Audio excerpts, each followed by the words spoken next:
Hello, welcome to Tuesday training. Hi, everybody. It's so good to see you today. Okay, I'm going to click and let you guys in again. Welcome to Tuesday training. Hi, everybody. Welcome, welcome. Tuesday training for practitioners is happening right now for an hour. I'm excited. We're going to talk some repatterning today, especially if you're navigating any clients with hip or low back discomfort. This is a good one for today. That's what we're up to. And I'm just welcoming everybody. Hi, Nafia. I'm glad you're here. Hi, Joanna. Lori's joining live too. So great to see you guys. Hey, happy July. Happy first Tuesday training of July. It's nice to have everybody here. Hello. We're going to talk about we're going to talk about some repatterning today because that's always a good thing. In fact, repatterning makes up an entire touchstone of the Schatz method. That's how significant it is. So what is repatterning exactly? There's always some questions about that. If you do anything movement related, if you do anything alignment and movement related or alignment without movement related, all of that falls under the category of repatterning. I would even put corrective movement and corrective function in that same sort of running definition. So repatterning is something specific that we do in the Schatz method, and always like, well, what does that exactly mean? To connecting it to something else is always really helpful. So if you're interested in alignment, movement, alignment with movement, functional movement, corrective functional exercises, or anything like that, then you're going to love repatterning in the Schatz method. We have 20 of them. We have actually more than 20 patterns in the Schatz method. One of them is the pattern of gait. So like walking, an inside gait, there's 12 separate steps. So it's well more than 20 patterns that we cover in our first module of the Schatz Method training program. So we're going to dive into one snippet of that today, which I'm super happy to share with you. For those of you who are joining for the first time, welcome. For those of you who've been here a million times, also welcome. I love having you. I am Gina Schatz, your host for the hour. Every week at this time on the station, we're going to talk some client work, some practitioner work, some anatomy, A&P, deep diving, anything that's related to you as a movement or manual practitioner in practice. That's what I'm up to today, including some professional development, which I've had some lovely conversations this week with some of you who've been reaching out to me directly on like building your practice and how do I do that and all the things. So basically anything under the sun that relates to you as a practitioner is what we cover here on Tuesday trainings. I have been both a manual and movement practitioner for 31 years and working clinically with clients, still do. Love that, by the way. And I'm also training practitioners. First, I started teaching practitioners the anatomy that I thought they needed. And actually, if I'm honest, before that, I was teaching my method and then realized we needed more anatomy to actually utilize that method. And now I teach both. So I'm here to support movement and manual practitioners in the anatomy that they need to know to be excellent.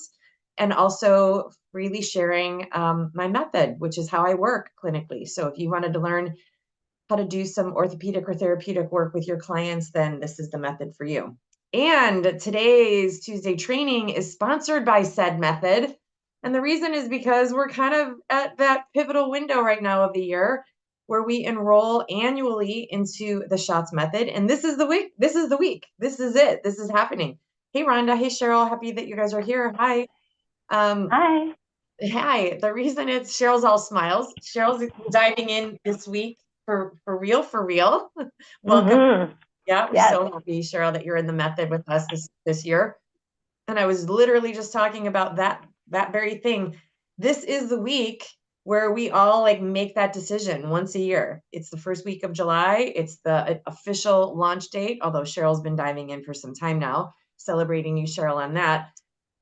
So yeah, if you're thinking therapeutic work, really taking your work as a practitioner to elite status, and I'm not saying that lightly, I mean that with all sincerity, and or creating orthopedic results without having to go back and be an osteopath.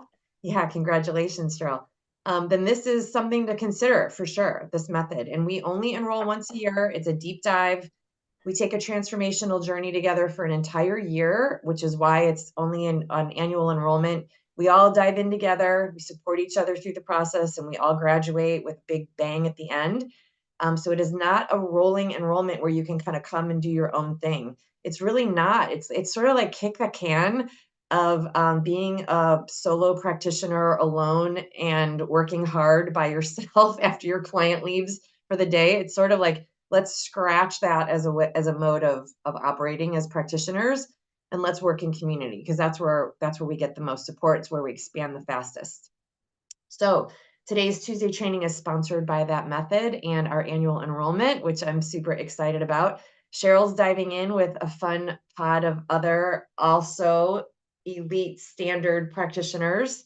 Yeah. And I had a privilege of talking one-on-one with Cheryl last week, sort of not scripted, not rehearsed, not part of any official plan. And I really enjoyed it. I love talking with you, Cheryl, and getting all your A's to your Q's. Do you want to talk about anything before we dive in? Totally putting you on the spot, but is there something you wanted to share? Because you came in really excited.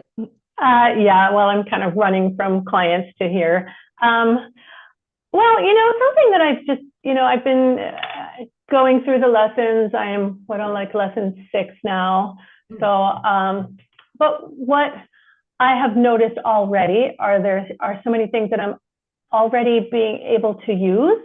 Things that I'm already being able to use with my own clients, with my own practice, and it's given me a different body awareness, my own self-awareness, which is really, really cool. It's like I have a different view of how the body works already. I mean, and I'm only just a few weeks in, so it's like, wow, okay, I mean, it makes my eyes tear, I'm just like, how cool, just the complexity and the simplicity of our body and how it works. It just changes how I'm thinking about my own self. Yeah, it's cool. Oh, yeah. Cheryl, I love it. You literally did move you to tears. You're so. I literally did. I'm so happy for you. You're such in the right place. I'm so happy for you. It's going to be such an incredible year. Yeah. And I love that you're already using it. And this is really phenomenal to hear too, because what you're sharing is that you're already using what you're learning, and we haven't even started the method yet. Yeah, I know. Right? I mean, this is so cool. Yeah, it is very cool. So I'm so excited. Yeah. Okay, Cheryl. Thank you for sharing that. We get to celebrate with you. This is your first official week. So I love that you're already like jazzed and ready, and yes, so good. So good. Yay. Okay, good. So this is going to be fun for you today then, Cheryl, specifically because we're taking a tiny little extraction from the Schatz Method, and we're going to explore it today in the context of anatomy, so that we can see how we get to know our anatomy and then use the method, and then what the method can expand into is sort of like next steps after this. So this will be fun for you. And then you'll remember this, I think, when we get to it a couple weeks from now. I think I don't know how many weeks it is, but it's a couple weeks from now. So that'll be fun. Okay. So you guys ready to go? You guys ready to dabble in a little repatterning? So the repatterning, again, in the Schatz Method is an entire touchstone. There's 3 touchstones in the Schatz Method, and repatterning is one of them. And inside that, here comes Gary. Inside that touchstone, there's several different steps. So if you want to like see the family tree, ooh, that just reminds me, I actually did want to write, hey, Gary, I actually did want to draw out a family tree. Ooh, good reminder. Okay, I'm going to sit with Canva later today and make that happen. Hey, Gary. So if you sort of follow the family tree like that method, 3 touchstones, one of the touchstones is repatterning. Underneath that touchstone is a whole host of information. We're going to take a dab into that whole host of information on that one leg of the tree. Do trees have legs? Well, anyway, you know what I mean. On that one branch. Okay, great. Yeah, thank you all for the tree. Yeah, thank you. I love how you guys have my back. Sometimes being constantly talking, which I know is an important thing to do when you're training live. They say, keep the sound going, keep the entertainment going, keep the engagement up. And then sometimes I'm like, wow, I'm just going to just keep talking, and I hope it all makes sense at the end. So thank you for hearing me and supporting me. I feel your support and I adore you for it. All right, so we're going to talk repatterning, one of the touchstones of the method. And as I mentioned at the start of the hour, if optimal movement, or excuse me, if functional movement appeals to you, and optimizing that functional movement, because they're not the same, is what you're up to, then repatterning is sort of like your happy whistle. And I mean that sincerely, because when we get to this part of the training, when we're in the method and folks are talking about, but I thought you do it like this, and I thought you move like that, and I thought you bring this leg to here, and I thought you do that. That's true for functional movement. And once we optimize functional movement, it's also adding in how is it meant to be done based on the body's design, even when there's something that we have to navigate to return it to that optimal function. So you guys have heard me say a few different definitions of functional movement and along the way, and what does function mean versus what does movement mean? And we sort of like parse out these definitions, if you will. And so I just wanted to highlight today a distinction between functional movement, which is the way things are designed to move, and then optimizing that functional movement if and when there's something in the way, or we've learned how to do the movement in a way that's not optimal, which is also like most of the population. In fact, I know, Cheryl, you even commented on a post, maybe it was Lori's post, and then Anna commented, this is in our, it's not, I'm not meaning to be exclusive, but this is inside of our mastery track where we're all sharing information about what we're learning along the way. And somebody posted a picture of the way someone was standing, and then someone else posted a picture about the way someone was sitting. And then Cheryl, I remember your comment was like, it's everywhere. And it is everywhere. And the point of it being everywhere is that we learn sometimes incorrectly. So are we designed to sit? Yes, that's our functional movement. We're designed to sit. But are we optimizing the way we're sitting, or are we just simply sitting, as an example? So that's the distinction I'm making today. And we have lots of opportunities out there in the world to I spy it. And then, of course, what we do in the method is, now that you're seeing it, what are you seeing and what gets to be shifted? And then how do you shift it? Right? Like, you take it to the end. We don't just want to stop at our visual assessment skills and then, end with language for our clients like, wow, you're a mess.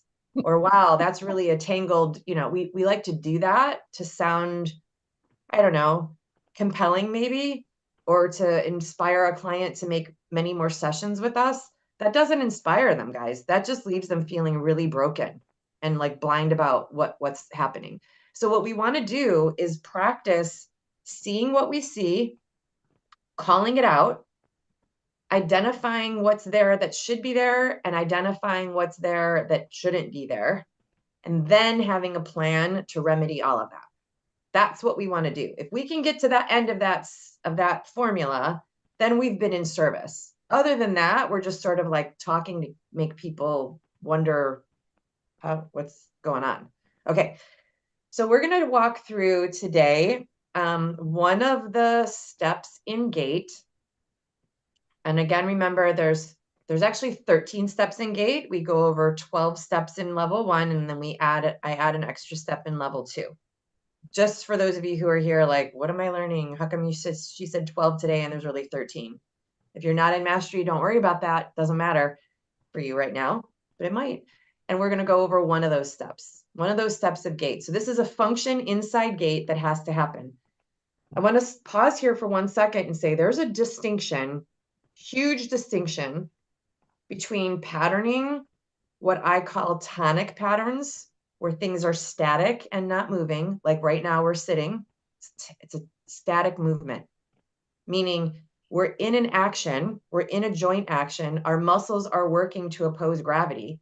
There's activity happening in the body, but we don't see anything moving. That's static movement. Dynamic movement, like gait, walking across the room, so much joint action, so much opposition to gravity, and it requires a really solid foundation of patterns from the brain, because the connection of all of those joint actions together, yogis would call it like sequencing. Personal trainers, I think, tell me if I'm right on this, Cheryl, call it transitioning. Wait, did I just say the same word both times? No, sequencing and then transitioning, or did I get them? Yeah. So when you're like, moving from one thing to another or transitioning from one joint action or movement to another, that's called dynamic action. Lots is happening. And that transitional phase in between joint action A and joint action B requires a strong foundation in the brain because that transition is like in 0.0 seconds, right? It happens so fast, the brain doesn't have enough time to contemplate, consider, take everything around it into proximal space, and then correct and take action. So when we're moving, like walking, it really requires that we take all of those joint actions and separate them out, create a tonic snapshot of what's happening, optimize it, lay down a pattern in our brain, and then move on to the next action. Then when you have all those snapshots, those static actions, then you can weave them together and call it walking or call it something where there's dynamic action happening. It's very difficult to optimize dynamic action that needs to be optimized while you're in that action.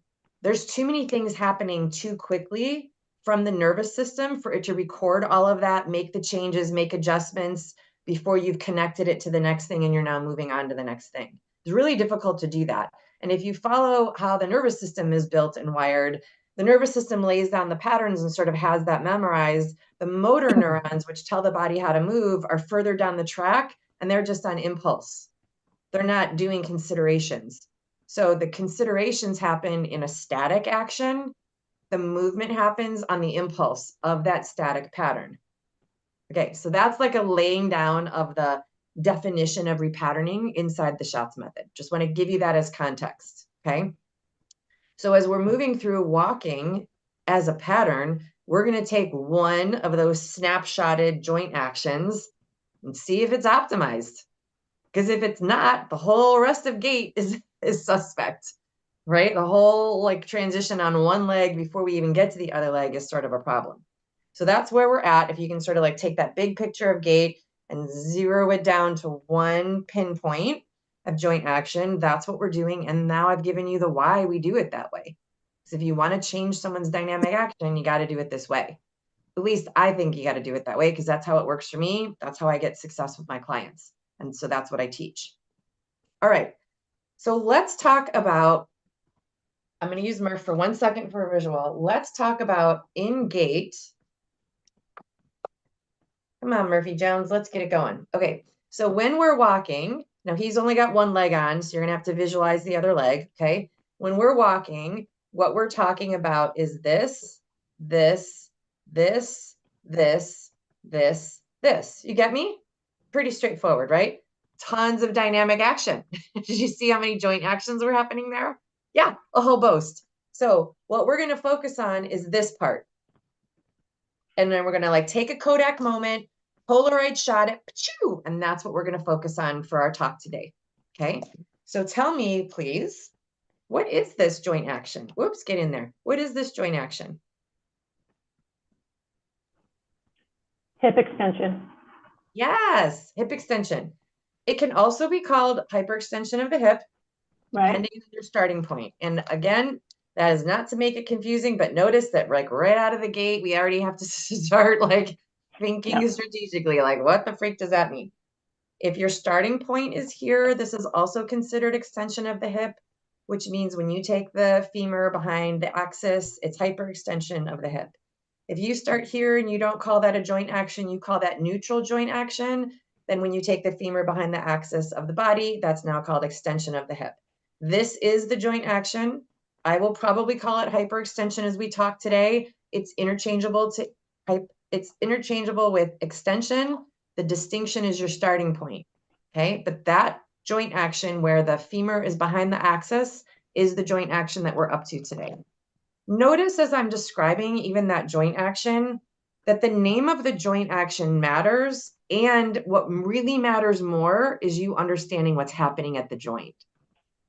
More than what you call it, do you know what's happening at the joint with that joint action? So what is happening at the joint in that joint action? What's actually happening? What's happening here in the body? Glute max is firing. Glute max is firing. Yeah. This ball and socket joint is in motion, right? It's not that we moved the femur back. It's that we rotated the head of the femur, which is the ball of the ball and socket, in the socket. That's what we did. We moved the ball and socket in a new orientation to each other. And as you shared with us, Rhonda, the way we create, that's a joint action, right? We're calling it hyperextension for today. But what I want you to see in your mind's eye as you're labeling your joint actions is what's actually happening. This is happening. That's what's happening. Okay, great. Got it. So I don't want to call, for example, I don't want to call this hyperextension of the hip and think that I'm looking at the femur down here somewhere. Because then I'm missing where the action is happening, which means I'm also missing the muscle that's doing it. Okay, and then Rhonda, you took us there. Glute max is firing to do that. In order to get this ball to rotate in that socket to create this orientation, glute max, which is the rump shaker on the back of the innominate, is doing the predominant movement. It's the agonist of this joint action, and it is contracting, fully contracting to get this big bone to rotate in that socket and get the bone to visually show up behind the axis. Okay. Sometimes right there, practitioners are like, yeah, I get it. What are you talking about? Like, you're going on, Gina, you're going on. I can't emphasize it enough though, guys. If you want to repattern something and you want to correct movement, you got to know what you're actually up to, right? It's not what the pose looks like. It's what's being optimized mechanically in the body to get it to do the thing is what you're up to when you're correcting movement. That's the key.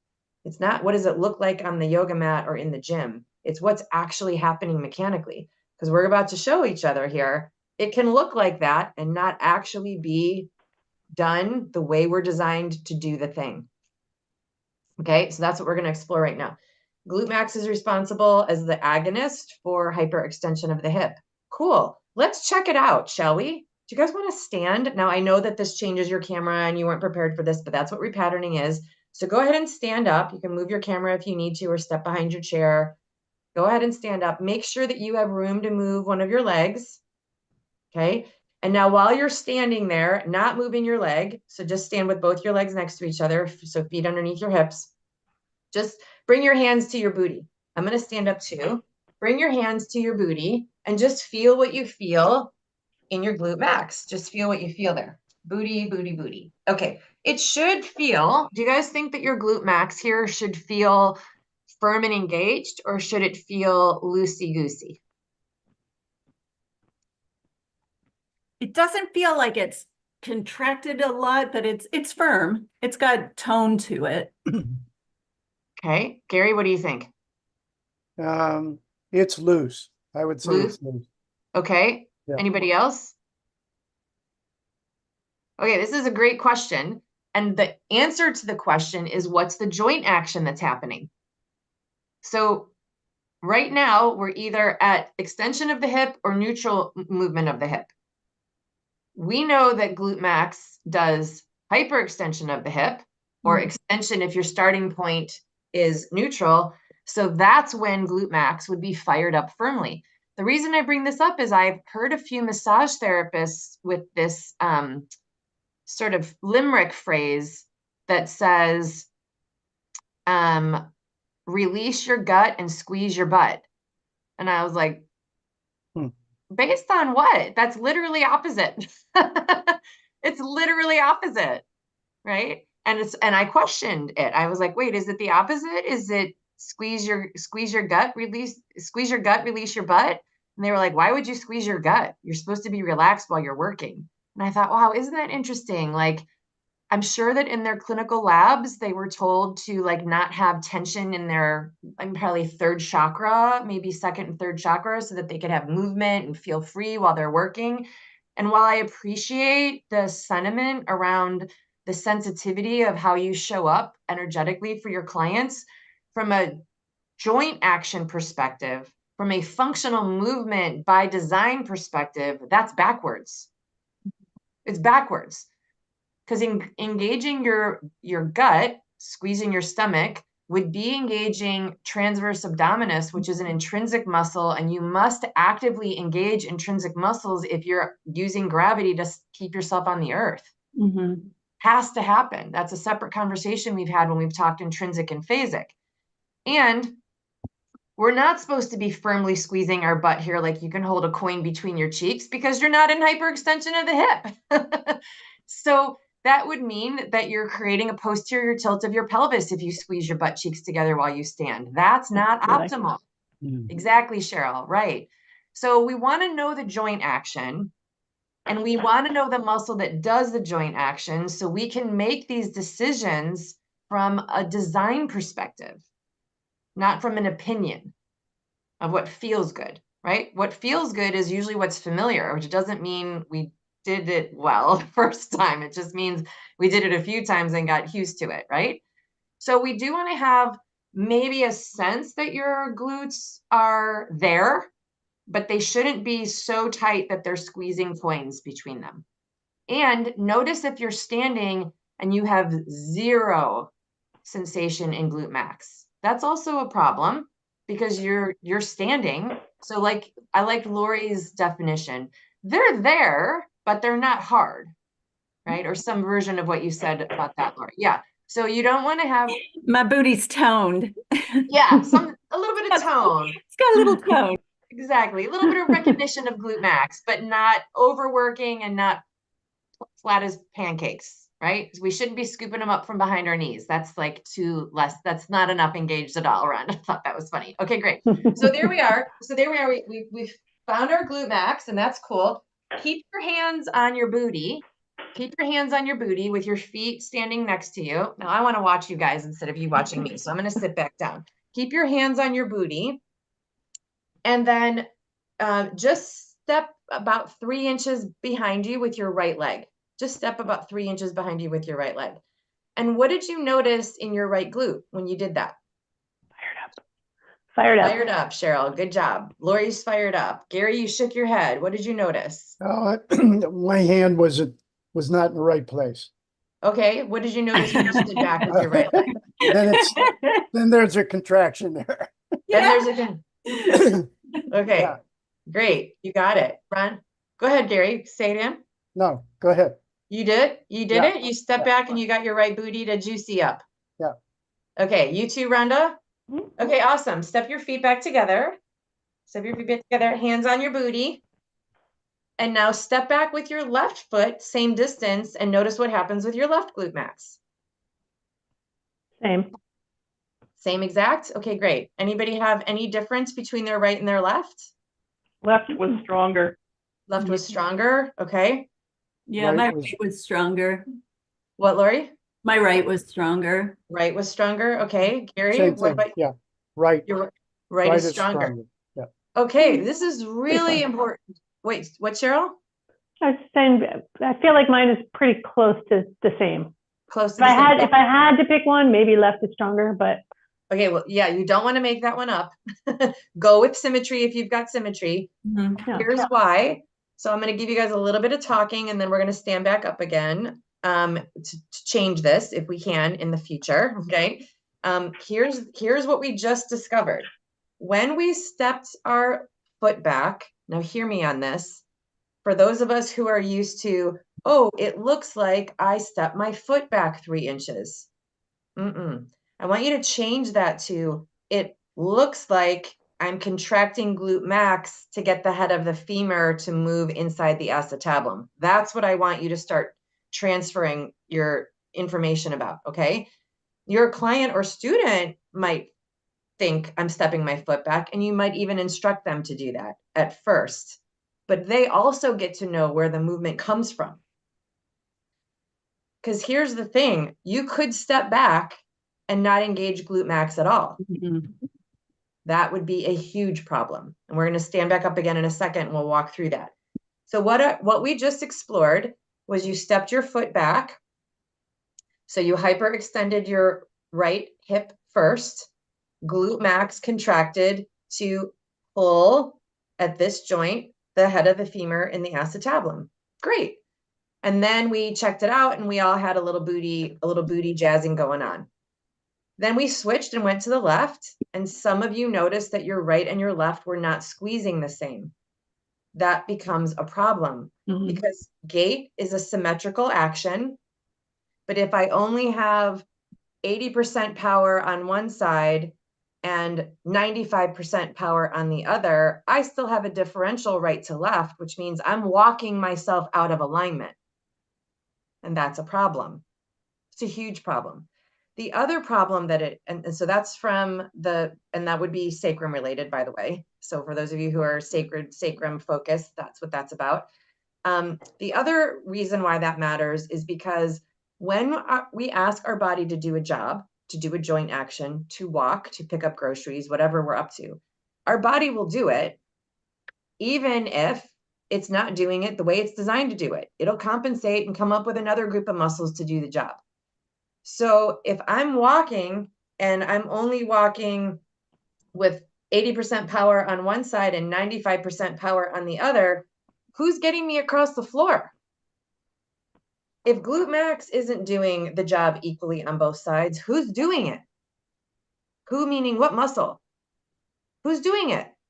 This is where we start to really find our value as corrective body workers, because you get to find it and then train the body how to restore the way it's designed to do the job.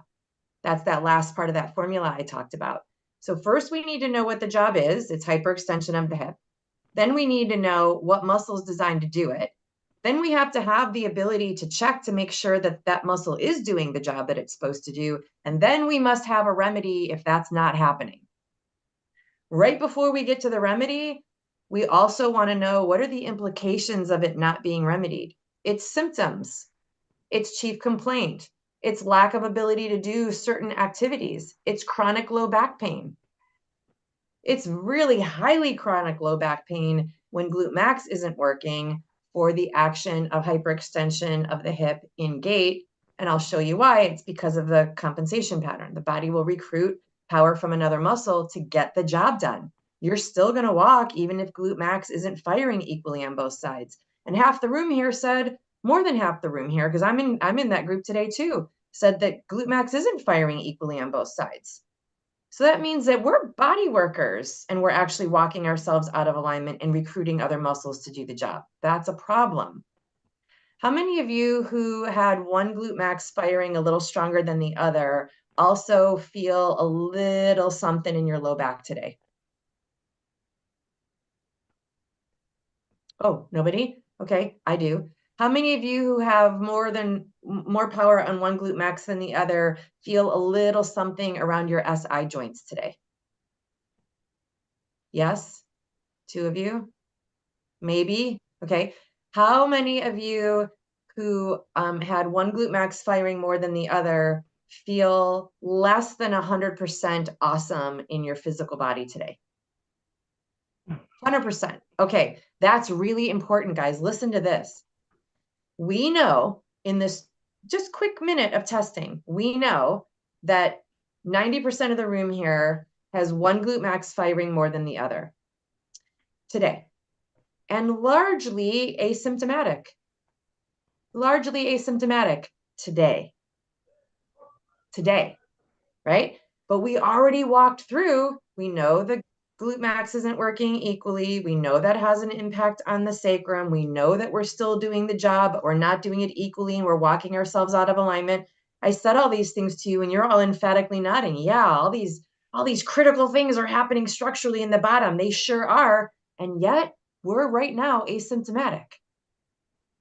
So by the time the client comes in with back pain or bent down to pick up their sock today and threw their back out and had to cancel their yoga class or their personal training or you as a massage therapist are digging with all your might with your elbow. That's not what we get to do today to fix it. That's just the buildup of all of these less than optimal steps until they got to that point today. But if we don't catch it where it starts, we won't solve it. And that's really that's the genesis of the method. Catch it where it starts, solve it there, and then there is no pain, right? That's really what we learn to do ultimately. Okay, is this making sense, Gary? I love your questions, Gary. You always create clarity for me when you ask a question. Well, this is an interesting exercise because we may be asking our clients to do these things. We don't do them ourselves until today. And I thought, if I want to really tune in to what's going on in my muscles, I find I have to close my eyes and focus and concentrate there. Sure. Because our focus is all over. It's in the screen. It's, am I balanced? I mean, so is there a way that you suggest that clients get in tune with how that muscle is moving better than maybe they don't feel it at all? If they don't feel it at all, okay, why not? Yeah, the way I work with clients is very similar to the way I work with you. I just talk anatomy less. Right? You have the same booty that they have, so I'm going to walk them through it the same way. I'm going to test them the same way because I need to know that answer for them. If I'm their care provider in this hour, I need to find out what's up. So I'm going to find out if their glute max is working equally. I can't do that while they're laying passively on the table. I can only do that if they actually engage it. So I'm going to have them step back just like I had you step back. And I'm going to ask them what they feel under their hand. Then I'm going to put my hand there. I'm a manual practitioner. I can do that. If you're not a manual practitioner, use a finger, right? So that you're not groping muscles and maybe crossing lines. But I'm going to check to make sure that I felt what they felt. If there's a need for me to translate for them so that they are experiencing in their body what I experience their body doing, I'll pause there until they get it. But most people with a handful of glute max will just feel it. If they have to close their eyes to feel it, fine, close your eyes. Either way, you came up with the same answer. One glute max is engaging and the other one isn't. And the implication of that is great. You're walking yourself out of alignment. Both of your innominants are out of alignment, which is dramatically affecting your sacrum, which is the keystone of the entire axial skeleton, on and on and on, right? And by the time they've come to me, they usually have a symptom, just like by the time they come to you, they have a symptom. Today, none of us have symptoms, though. None of us are getting body work today for back pain today, but we will. It'll show up.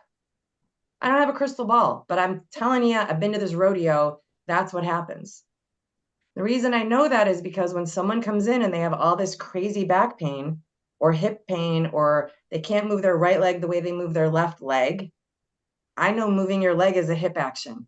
I know that. You know that too. We started our talk together today. So I'm looking at what's the action happening at the hip that they can't do. What muscle does that job? Great. Oftentimes glute max is in there. Okay, so let's check glute max. Wait, all you did was get me to squeeze my butt and my back pain went away? Because that's what started it. I don't have to do crazy contortionists and sweat for an hour and, whew, okay, let me get a drink of water before my next client comes in. I don't have to work like that. Neither do you guys. Okay, Gary, did I answer it for you? Thank you. Yeah? Okay, great. All right, so let's do this, my loves. Stand up again. I just want to walk you through something that would be really dramatic that you must intercept immediately. Okay, so now you know that glute max does the job.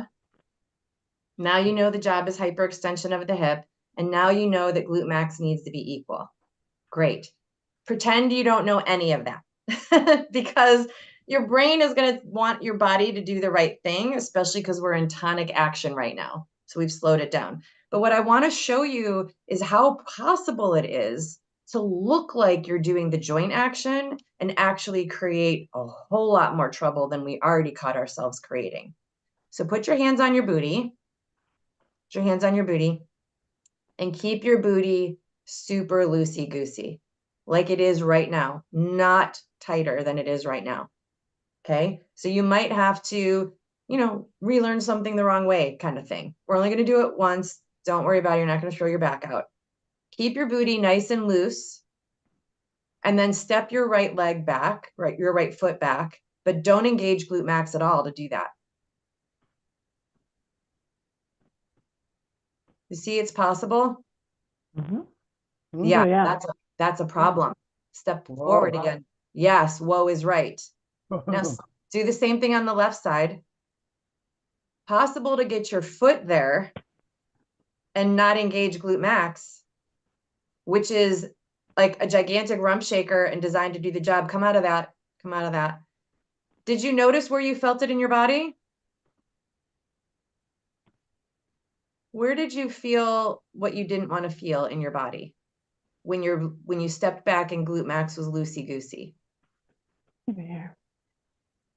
Yeah, I felt it in my SI joint, my lower back. Yeah. Okay. Gary, what about you? Yeah, I guess those are the muscles that are engaging and not your glutes. Yeah, which ones? Yeah. What area? Low back, Low back. QLs and spinalis and those guys. Exactly. Yeah, wow. QL as a hip hiker who's not designed to do hyperextension of the hip will do faux posterior rotation to pull the ilium up towards the ribs to help get the leg to swing back to do walking, but it's not done by design. So you guys can sit down again if you want, unless you're still playing. So that's the example I wanted to give you, that it's not what it looks like. Right. So for those of us who are movement professionals and we're like, well, you need your leg to be here, you need your foot to be there. Based on what? It only is if it's based on joint action and the muscle who's supposed to do that joint action. And have we found symmetry in that? So we started with standing, glute max was what it was. Then we stepped back, which was one of 13 steps of gait. And we recognize that 90% of us in here did not do that step back with glute max equally. So we're walking our bodies out of alignment. Largely asymptomatic though, largely asymptomatic.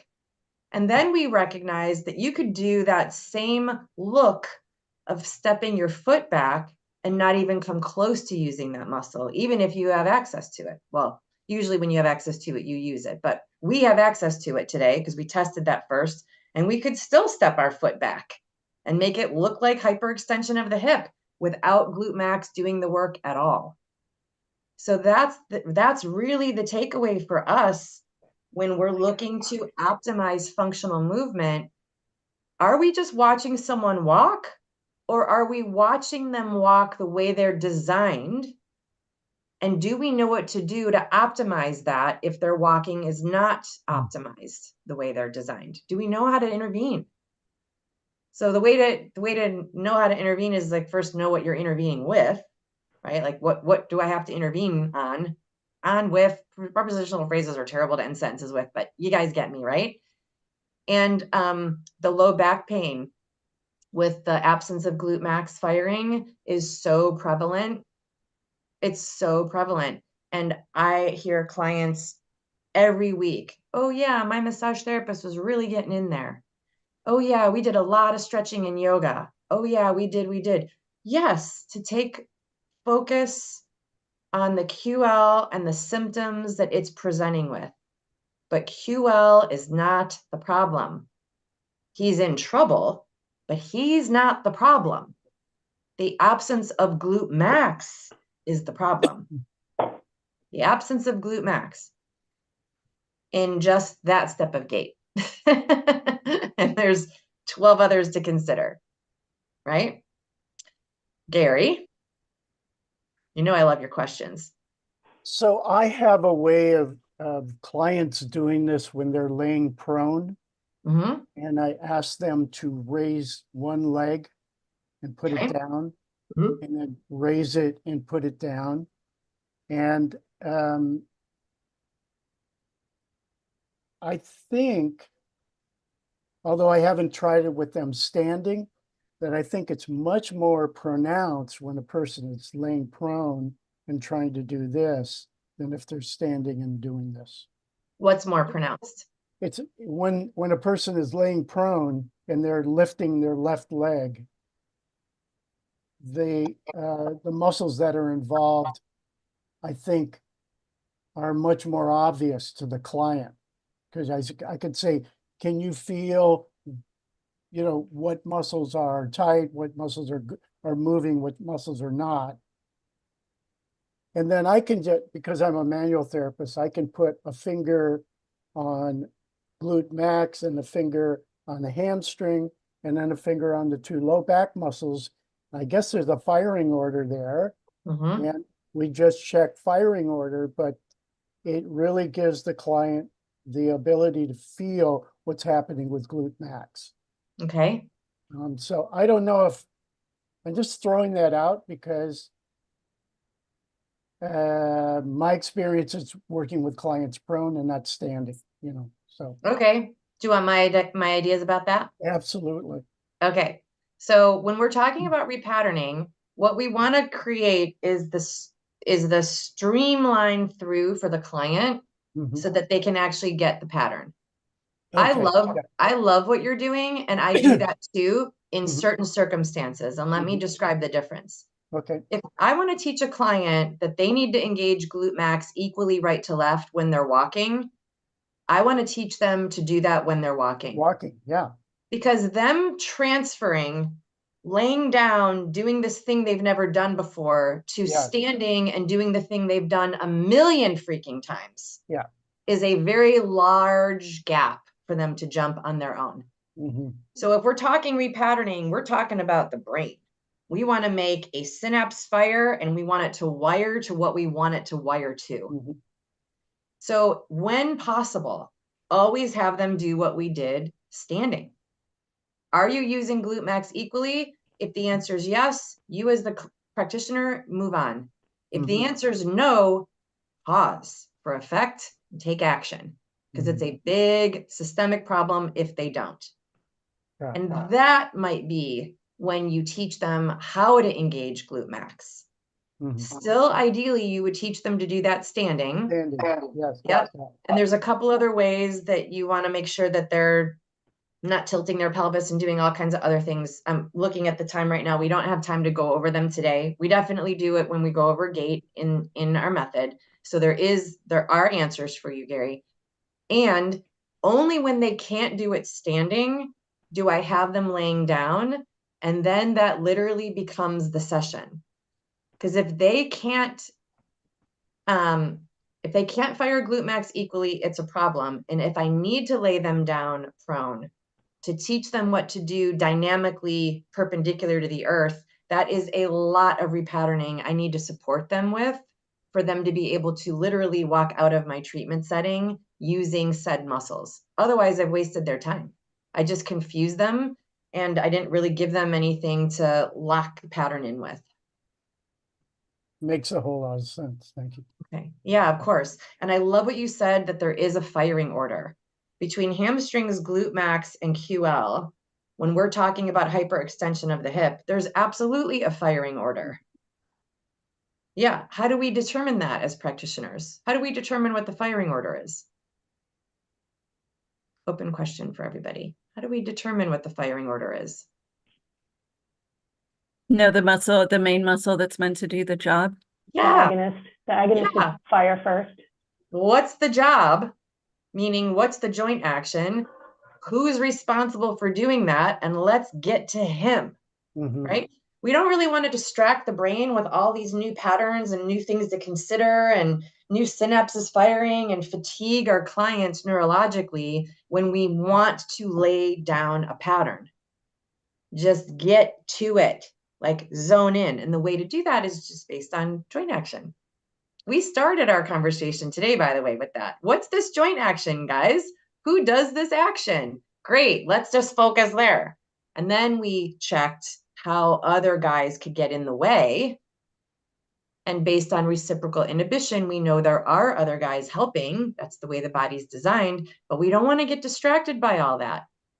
Okay, Gary, thanks for letting us know. You guys are so cute. You know what I love about Tuesday training now? Y'all are so regular and so bonded. You have manners like group training.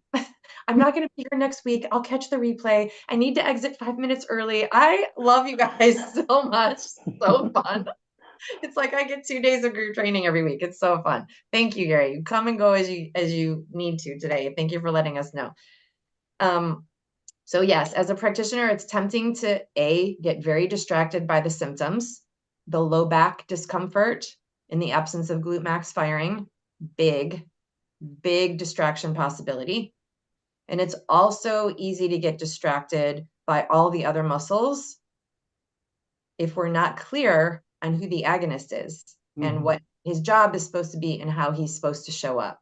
So zero in on what you know and stay focused there, and only look peripherally when you need to after you've addressed the source. That'll make it super simple for you, super accessible for your clients, and you'll probably gain a win before 15 minutes is up together. Wouldn't that be fun? Yeah. The last thing I'll say about this Glute Max expedition is that if you are a movement person and you definitely do strength training, once you get Glute Max to fire, you want to strengthen it, right? If you're a manual practitioner like I am, I don't have weights in my treatment setting, but I know that I just got Glute Max to fire. It's not a one and done, beeps. It's just not. They've walked how many tens of thousands of steps the other way before we just told the brain, hey, focus here in a static way on this one muscle that you never give attention to when you're in dynamic action because the motor neurons are taking care of that. I can't do a one and done as a manual practitioner if I'm correcting things in that fashion. I will leave them half-baked. It'll be cookie dough instead of baked cookies. And we don't want to do that, right? All the ingredients are there. The cookie dough tastes good, but the eggs are still raw. I'm just saying, like, you don't want to do that. Okay. Gina, So, I like what you said it based off what Gary said about starting them prone, because I start them prone. I've been starting them prone because I feel like it takes the kind of the noise out. You know what I mean? Like that way they can just focus on that one muscle. And I also see where it can get lost because then they're like, well, wait, when I'm standing, how does it work there? So now that it's not a movement that we do typically. right. Yeah. And so for me, taking the noise out, it kind of disconnected the dots. Right. So yeah, that was. And when the client tells you, how do I do this stand? They're literally telling you, I don't know how to translate this. Right. Right. Yeah. So listen and fill in the gaps for them because they're literally asking for what they need. And that's a huge win because then you're serving with them with exactly what they need in the moment. It's so delicious, right? Yeah. Okay. So anyway, I just want to say this patterning, I want to say this to Gary before you go, this whole patterning that we just did today, that's the first module of mastery. We do every movement, every pattern, sitting, standing, walking, and everything in between. That's what we're up to for the first module. So it's really fun and deep and obviously makes changes. Rhonda, people are often more focused on their front than their back planes. That's true too. It's another way that they, there's lots of things that weigh into how a glute max stops firing equally. We do tend to focus more on the front. There's an energetic purpose of that as well, which is actually in our favor. And we sit with our glute max lengthened for more minutes than we do contracted. So there's a pattern of that as well. And we're often out of alignment at our sacrum. That's the base of the alignment in the Schatz method is sacrum centric. So those three things are really big for why someone would want support and not know it, need support with their glute max. So it's one of the reasons I plucked this pattern out for us today, because it's universally, it's like lavender of essential oils. It's universally appealing. Everybody can get a little something from that. So, okay, great. Awesome. Do you guys have any questions before we wrap up on repatterning glute max in gait today by Gary? Anybody have any questions? Oh, that was so good. And I've heard it. How many times have I heard this? And I'm like, oh, there's my nugget today. So good. Thank you. Good. Yes, my pleasure. Cheryl? And I do have a question. Well, I have a thought. Okay. can just as simple as teaching the firing of the glute max with walking, can that in itself balance the sacrum? Depending on what's causing the imbalance in the sacrum, it could, because muscles move bone.